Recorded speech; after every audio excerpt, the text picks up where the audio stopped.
Assalomu alaykum. Bugun biz 37-umumiy o'rta ta'lim maktabida bir kunlik ish vlogini ko'rib chiqamiz.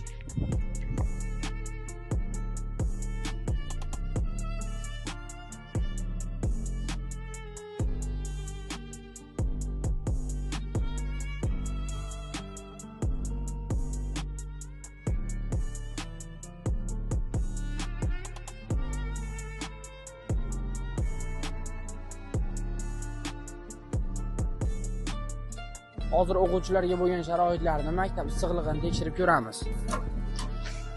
Maktab issiqligi yaxshi, kat yo'llar zo'r ishlayapti. Ta'lim muassasasida o'quvchilarning kayfiyatini ko'tarish, ularga ijobiy ruh bag'ishlash hamda dars jarayoniga yaxshi kayfiyatda kirib kelishlarini ta'minlash maqsadida kutib olish jarayoni tashkil etildi.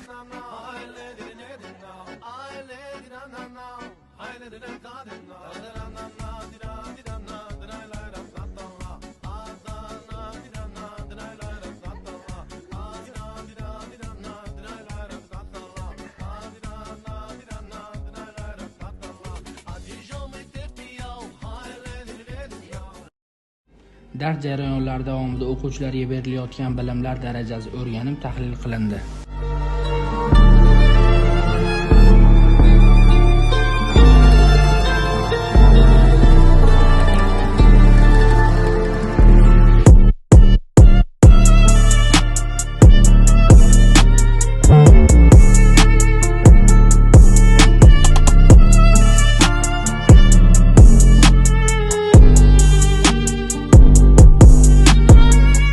Spor zalini ko'rib chiqamiz.